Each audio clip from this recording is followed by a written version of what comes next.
welcome to the LeggLife podcast. My name is Adam. My name is Sherri. Sherri, Beth, what episode is this? 115. It's 115. I want to let you know why we're laughing. So we've tried to intro the podcast twice. The first time I hit record and Sherri's like, stop, I got a cough. The second time I hit record and then I just start sneezing.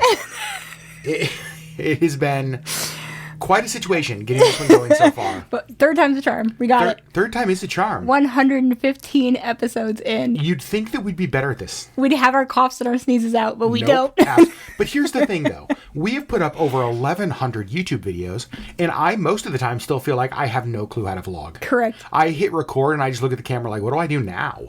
And so, like, I know they say... And you still sneeze. Okay. Don't make it personal, Sherri. Don't be rude. Not in front of our friends. Oh, man. So, how was your week? It was good. We're very busy at work this week, gearing up for the season. This is actually not what this podcast is about, but I just hit my 1 year mark with Princess, which is weird to me. I got like a thanks for being part of our team e-card, and I was like, wait, really? It's been a year? It didn't even occur to me. I've just been head down doing my job.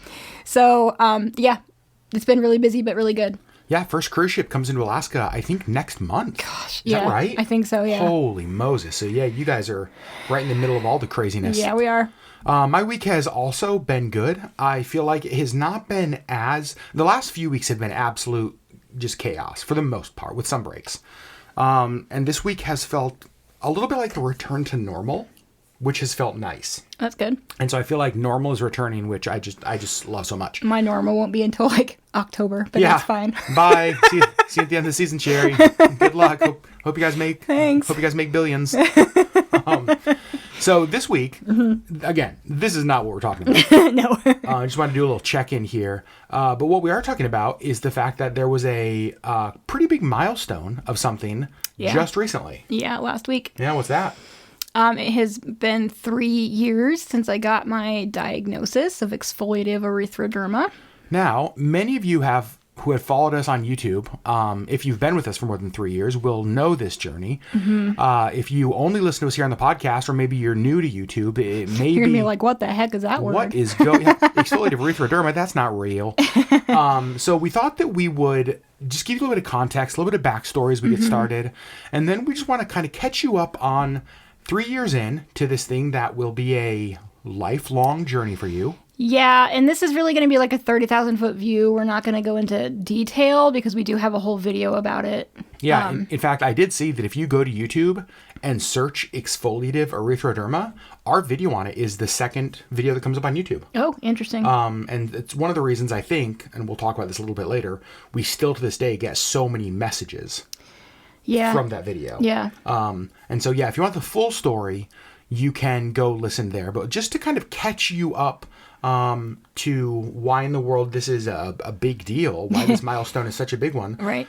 Sherri, what the heck happened? Well, 30,000 foot view again. I got a rash and we didn't know what from, and it spread very quickly. And no matter, I went to doctor after doctor after doctor, and it was, nobody knew what it was, and I was on different medications and steroids and antibiotics and all kinds of stuff, and it was just continuing to get worse. And they took biopsies. Yeah. Like they were doing labs. They were doing everything they could. I have 2 ginormous scars on my left arm from where they took biopsies, and nothing conclusive. Nobody could figure it out, and I was finally connected to a wonderful human being, my current doctor, who I just saw last week. And she knew immediately what was wrong with me, and she immediately put me on a plan to fix it. So, this was...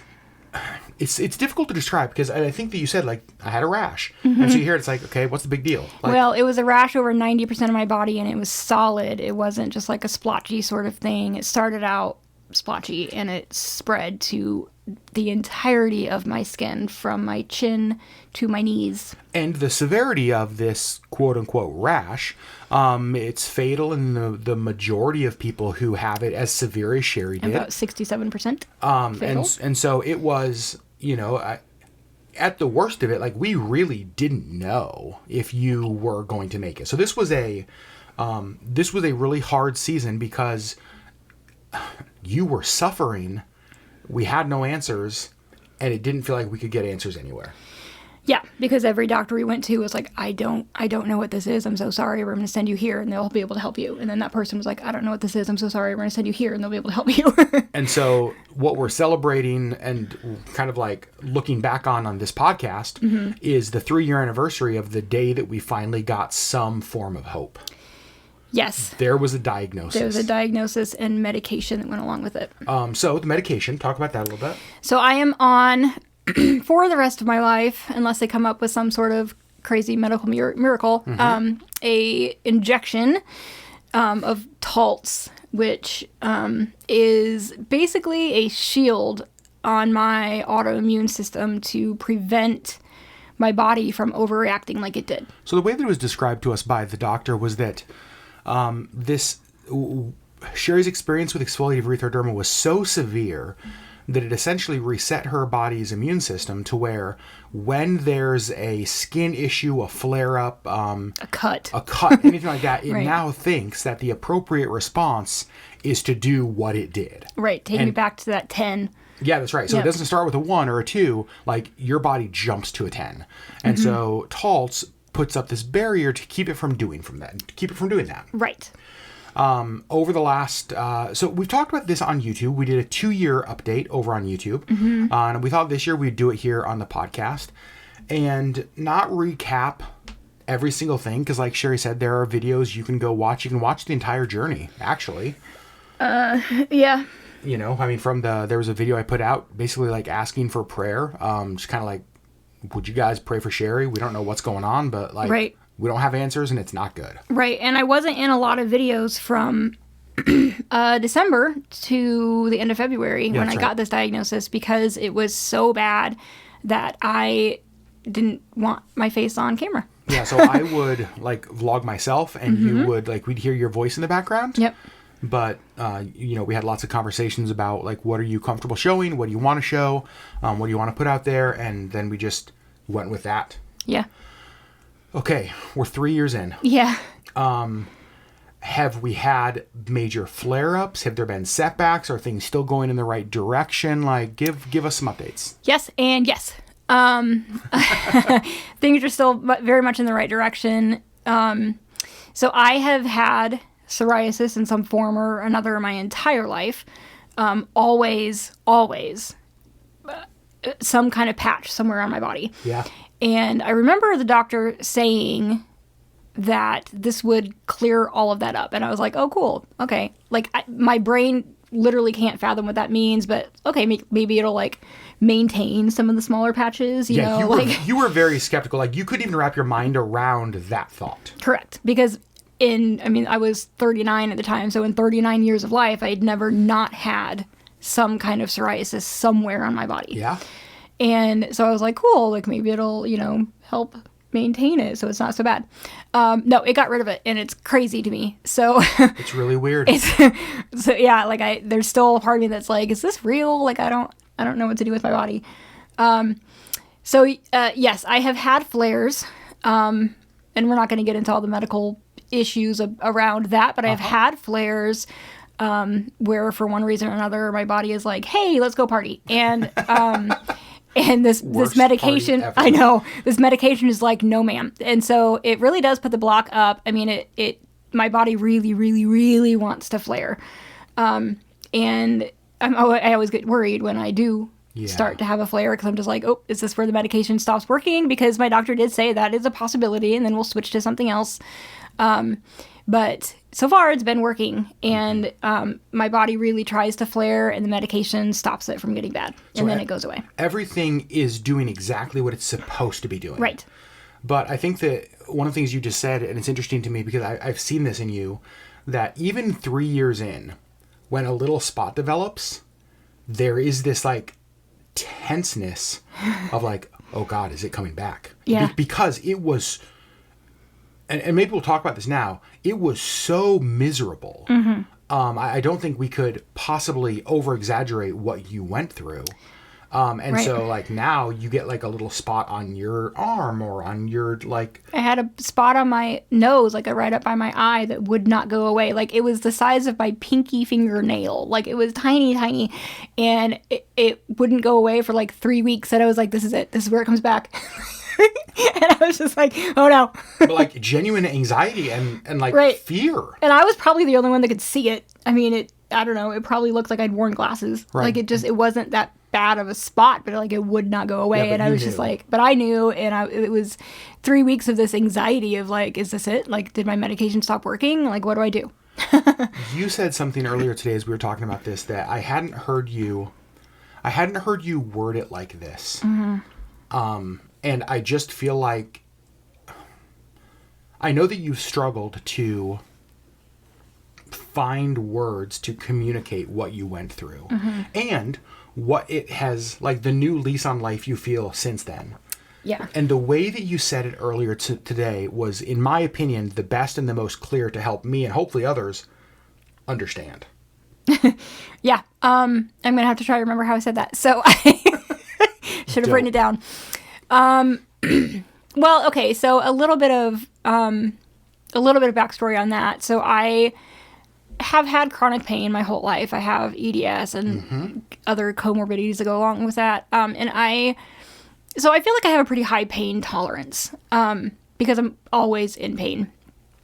And this was the most excruciating pain I have ever been in.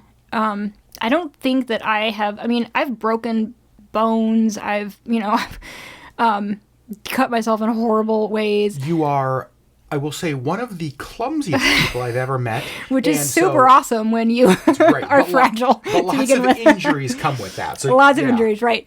And so, like, I've had injuries, and I don't remember ever literally shrieking in pain. Yeah. Except for when I had this. And you had talked about the car wreck. Right. And how you had like some almost, tragic, like potentially could have died experiences before. Right. So, yeah, a few times in my life I've been sick, or I was in this really horrific car accident when I was 16, and very near-death experiences. And this one was, I think, the first time I could actually feel myself dying. God, what a term. Like I could feel myself not having the energy to keep fighting. And, which was hard, I think, for me. It was hard for you. Sure. To watch that. And so really, and I don't know, if, what the timeline was, but I think that if we hadn't gotten to Dr. Grimberg when we did, I don't know that it would have lasted more than a week or two.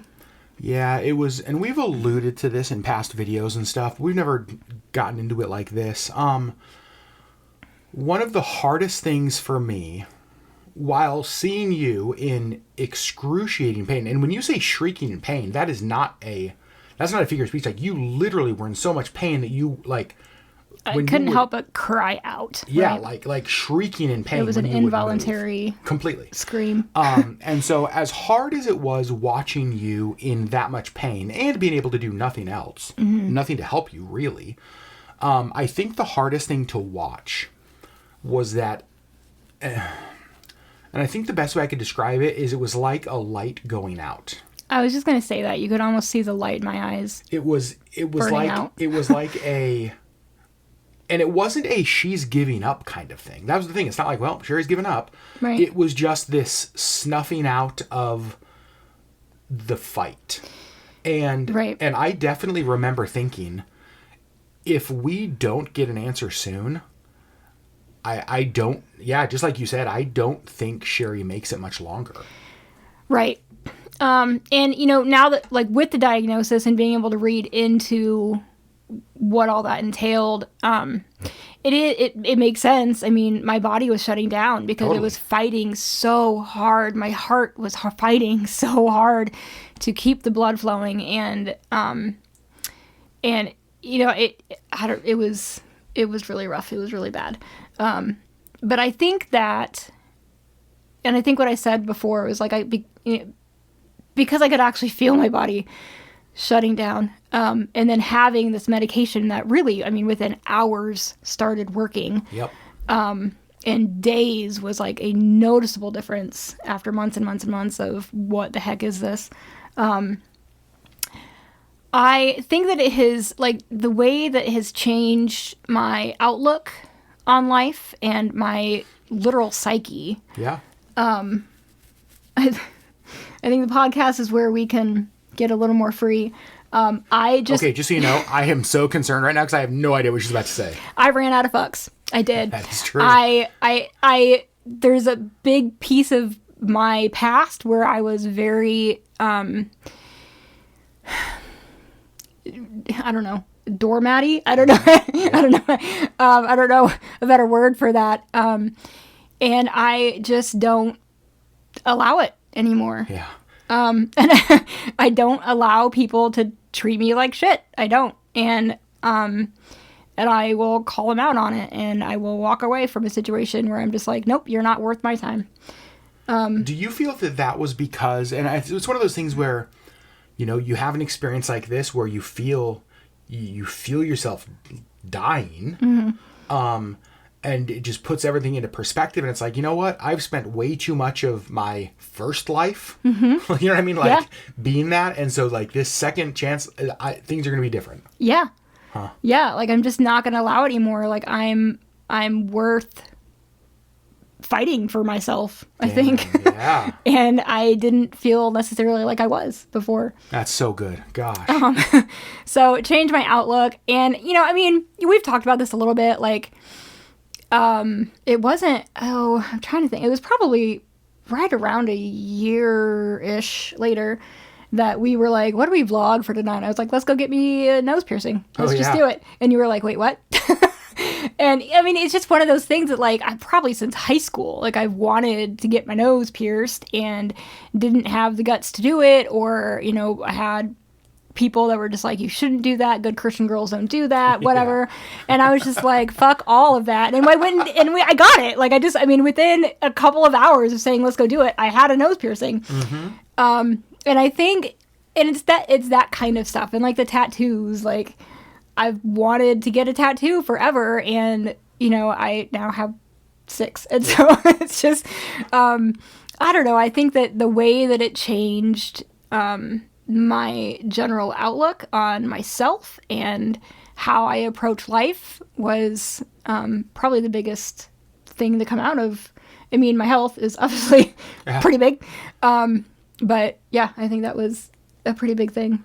Gosh, I feel like we could talk about this for hours. And I think it might have even been on last year's year 2 update.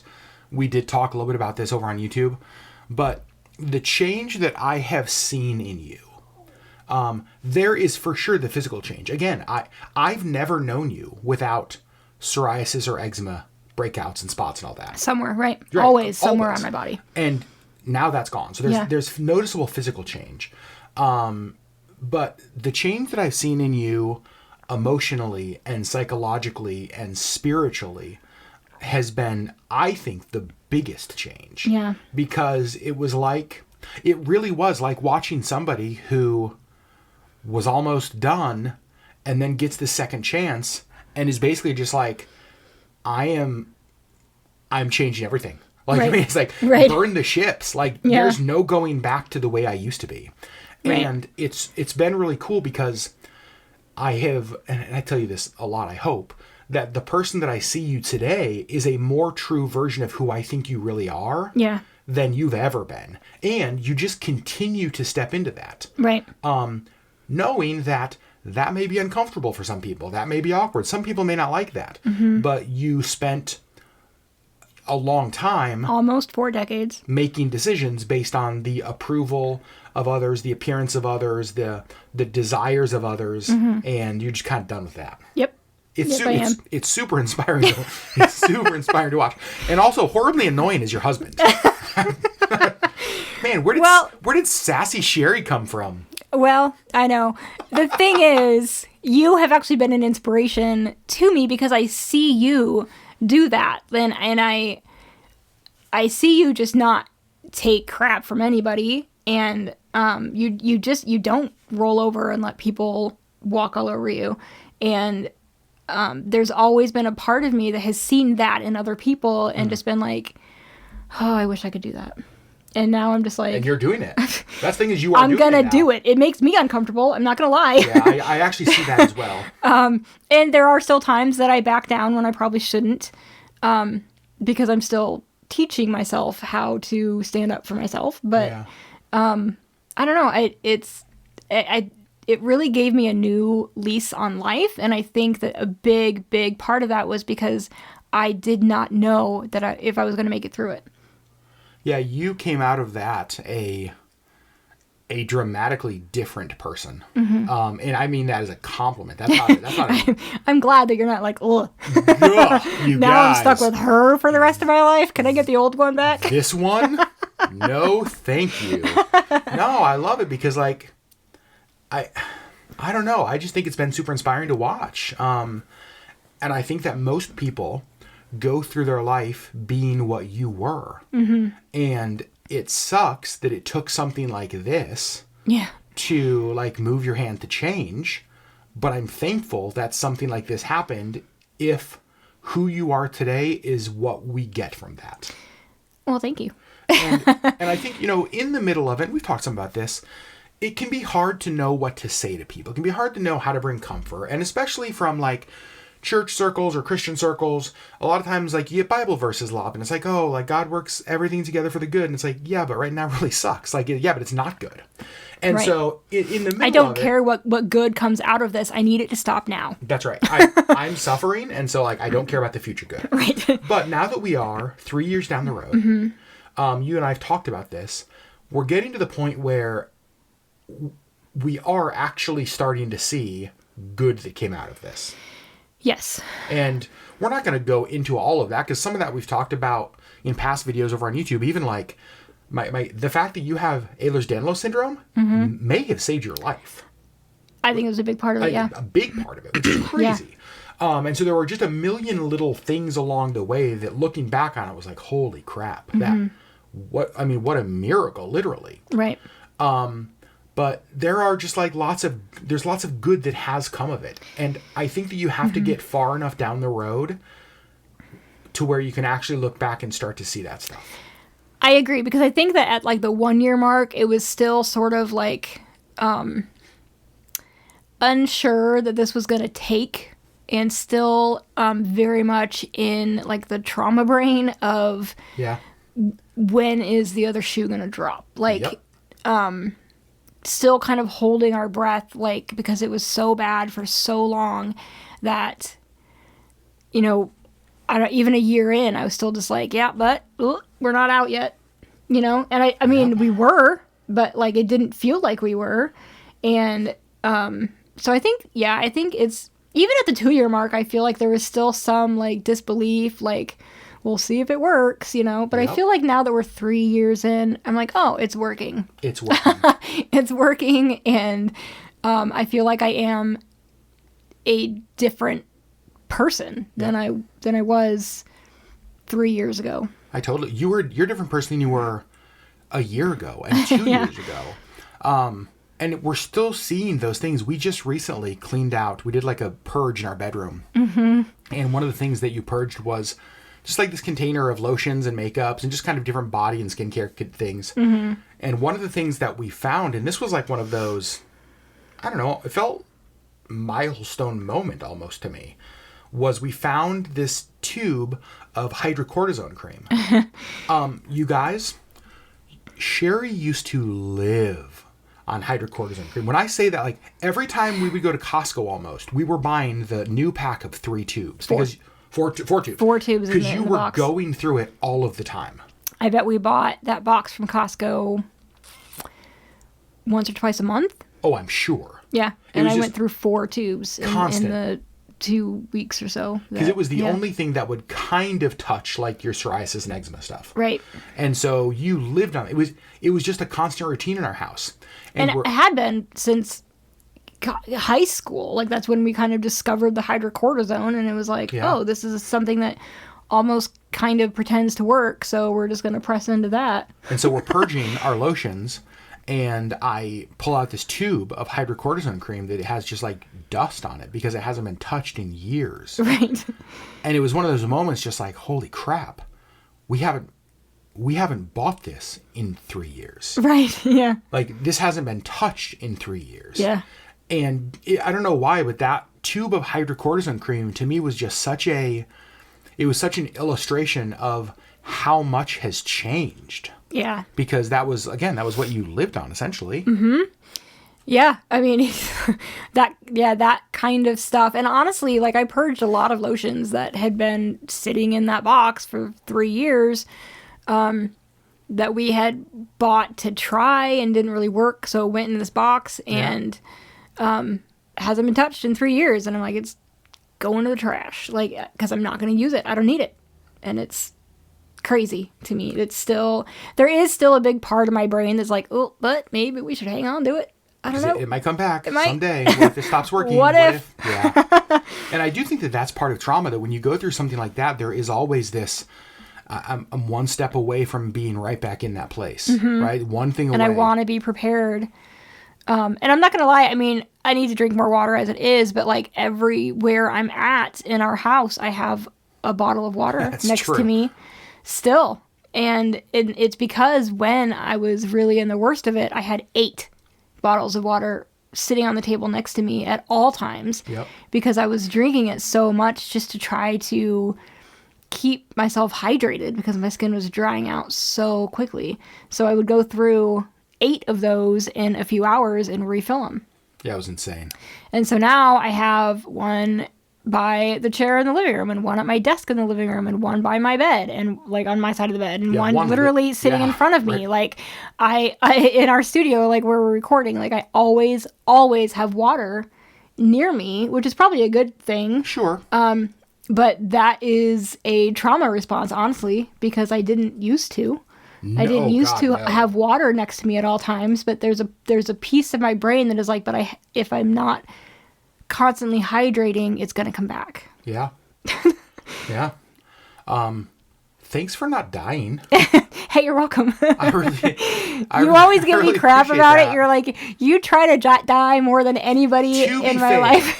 To be fair, the amount of times that you have tried to die in our marriage is concerning. Here's the thing, though. Okay. The universe tries to kill me, and I say no, ma'am, and I fight back. It has yet to win. The universe tries to kill me. It just seems like you're trying to die a lot. And I'm like, Sherri, am I doing something wrong? Like, is it me? Is that what it is? I'm not gonna lie, I almost died this morning. I didn't almost die. But It's so icy because like the snow is kind of starting to melt a little bit. And we've gotten so much freaking snow this year that it's just like ice on ice on ice. Like it's just piled up. And I stepped out of my car and went whoop. And I was like, oh God. Did you fall or just slip? I just slipped. Like I caught myself on my car, but I was like, oh boy. Like I got to work this morning and I was like, I almost didn't make it into work. I just almost slid directly under my car. Well, I'm going to say it one more time. Hey, thanks for not dying.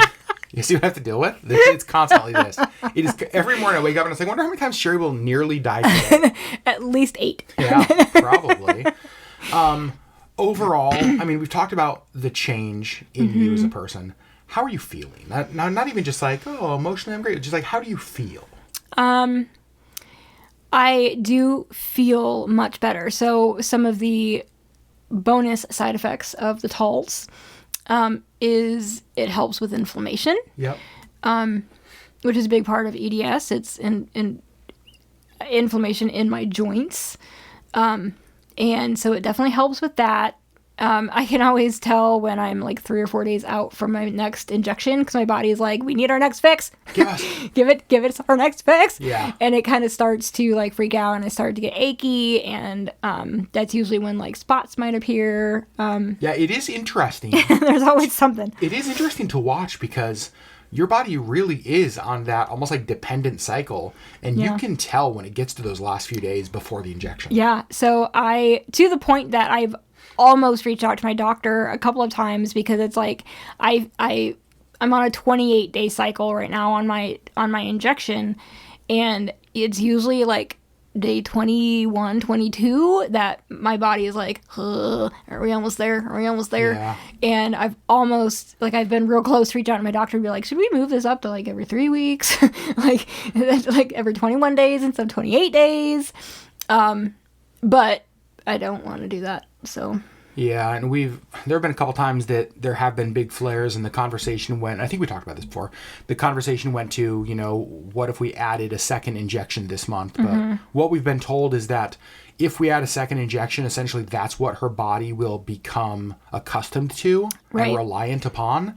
And so there's no just like adding a random second injection. If you add a second injection, that's kind of where you're going to live. I don't want to do that. Exactly. Yeah. And so we're just going to stick with one for now. Yep. And I'm just thankful. You just had your annual checkup with Dr. G, who diagnosed you. Yep. And she was super happy. Yep. Which made me thrilled. I couldn't go, and so Sherri called me. I called her right when it was over. Yeah. I was like, "What'd she say? I did everything. What did she say?" Yep. And it was, it was the annual kind of checkup, like where I'm at with the Taltz, but also like that was kind of her first question. She's like, "Is it still a miracle drug? How we doing?" And yep, still is a miracle drug. But it was also just like my annual normal checkup thing. Checkup thing. Yeah. I think that's with the blood work and the whatever. I think that's what they bill it as. Sherri, like normal checkup thing. Well, sure. So, and all of, everything was clear with that too. So, Which is great. Any other thoughts on 3 years after? I don't know. I mean, there's a part of my brain that still doesn't want to wrap itself around having to do this ginormous injection every 28 days for the rest of my life. But, I've had to travel with it. I've actually had to do it twice on cruises now. Yeah. And I just travel with it, and I just let TSA know that I have this ginormous injection needle in my bag, and they usually have to like pull it out and look at it. But it's just a part of my life now, and it is what it is. And so we just make do. And it feels like, and here's the thing is like, can that be an inconvenience? Sure. It's way better than the alternative. It really is. It's like, I know. I would rather have to do this injection every 28 days for the rest of my life than to have just died, because that's where I was heading. Yeah, I mean, I also agree with that. I appreciate that. So we're clear. You're not like, oh. Yeah. Also, I was so close. Yeah. Damn it. Oh, man. A diagnosis. No. You were so close to being a free man. Oh, Lord. Sorry. Whatever. I told you, I'm glad you didn't die. I know. So, yeah, it's been quite the journey. I'm proud of you. Thanks. As you've gone through it. I don't think I or any of us will ever know how hard what you went through was. I don't know that I will ever know how hard it was. Oh, interesting. I think that there's those moments where I think that I'll never forget what that felt like literally screaming in pain, that I think are like seared on my memory for life. But I think that there's big blocks of it, because it was months, and there's big chunks of time that I just have no recollection of. Yeah. And it has definitely affected my memory. That is true. There are huge chunks of my life that are just gone, and experiences that Adam and I had together with friends that, gone. Like, absolutely zero recollection. I'm like, I don't think that I was there. And he's like, You were 100% there. All right, cool. I don't, zero memory. Here's a photo of you being there. Right. It happened. No memory at all. Which is sad to me. Yeah. I think that there's definitely loss in that. But I think that there was a big piece of my brain that was like, these memories could go because we need to be able to focus on just keeping you alive. And so it did what it needed to. And I think it needed to let things go to... It's almost like the body I'm thinking like in computer terms, it's almost like the body needed to just like delete a bunch of files in order to clear up space. For, pain management and just living, day to day. Gosh. Minute to minute. The other thing I'm really proud of you for is how open you've been in sharing this journey. So the Exfoliative Erythroderma video we posted on YouTube was your idea. It was my idea. And because really throughout the whole like process, I was not comfortable showing my face on camera, really showing any part of my body because the rash was so bad. And like, I didn't want to see it. I certainly didn't want anybody else to have to see it. And so, I really just hid from the world. But then there was a part of me that was just sort of thinking, like, if what I went through and my diagnosis can help anybody else, I want to be able to help because if anybody could catch this quicker before it gets so bad, that would be great. Like, that would be life-changing and life-saving for people. And so that was kind of my motivation to share what we went through with photos. So and even that is a warning. I think if you want to go watch that video, please beware. Oh, there's over on the video. There's an explicit. We talk about that. We let them know. It's bad. It's really bad. But the thing that like makes me so proud is we still to this day, because when you search exfoliative erythroderma on YouTube, exfoliative erythroderma on YouTube, our video is one of the first ones that comes up, and we still to this day. You guys, I can't even tell you the number of emails that Sherri's gotten from around the world, absolutely around the world, from people who either themselves have something that's very similar and they're in this complete place of desperation. Often family members saying, this looks exactly like what's on my mother, on my sister, on my brother, on my father, on my cousin, on whoever. Can you please help? And you have taken... What was the medication called? I need to be able to take this to my doctor. Like, you've taken so much time to answer all of their questions and give them, point them in any direction, give them any help. And I love that you have not just shared your story, but been willing to take the time and the energy to step into other people's stories that are experiencing this to hopefully make their journey a little bit easier. I just think that's so admirable. It's one of the reasons, like, even wanting to do this podcast on this topic is that when you go to YouTube, there's lots of content out there, hopefully now, about exfoliative erythroderma that can help people's journey. Yeah. There's not a ton of podcast stuff about it. And so, maybe even this podcast gets to direct somebody to your story that maybe makes it. Again, here's the thing. We would have given anything for one less day of misery. If it gets somebody a diagnosis a day sooner, or, you know what I mean, 2 days sooner, it is worth everything. Anything that they can take to their doctor and say, could this be it? Yeah. And you know what? Whatever they're going through might not be, but it might point the doctor in the right direction to figure out what it is. And if it is that, then we figured it out. Like, one more day of less misery. Yeah. Oh, gosh. Yeah. It's hard to look back through it. I have a whole folder in my Google Photos of all of the photos. And there's a part of me that doesn't ever want to forget what that was. And so I won't delete the folder. But whenever I go into, like, my albums, it's like, it's there. And I'm always just like, huh. Like, it just still, like, jars me. Yep. And I don't know if it's just the way the photos went in, because I just sort of, like, selected them all and sent them into this photo album. But the photo that's, like, on the album cover in Google Photos is the one of my face. Oh gosh. Where that is the hardest photo for me to see. When I see that photo to this day, like, I'm on the edge of tears instantly. I know, because I think that's the one where you can see the light out of my eyes. It's like, right. The light is dimming. Yep.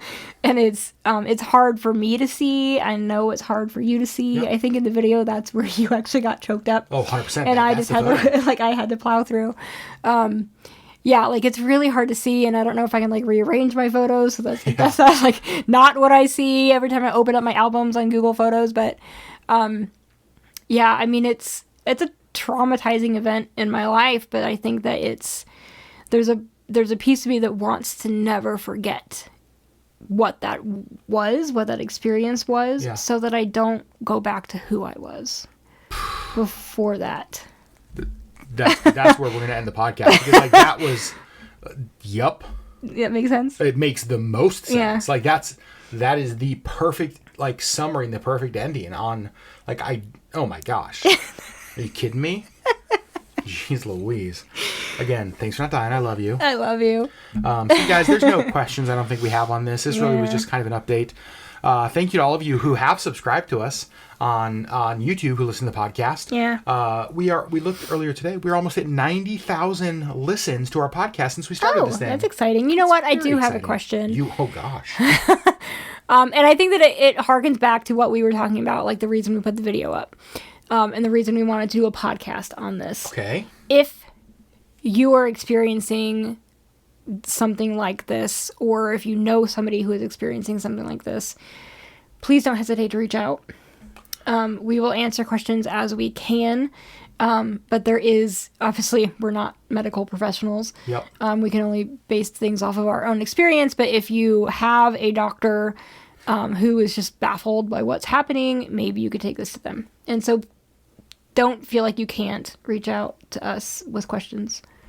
LeggLife@gmail.com. Yeah. Send them over, and we will respond. Sherri will respond. She is unfortunately the expert in this. Yeah. What a terrible thing to be an expert in. Yeah. But you have brought help. Not and hope something to a I'm lot of happy people. about being an expert about. Well, thanks for not dying. Well. Friends, we love you all so much. Thanks for listening to the Yeah. LeggLife podcast. Thanks for being, and you know what? Thanks for being so supportive over the last 3 years of this journey. Yes. Yes. Through, So supportive of me and so supportive of Adam when he was having to shoulder watching his wife die. Yeah. And maintain the household, maintain work.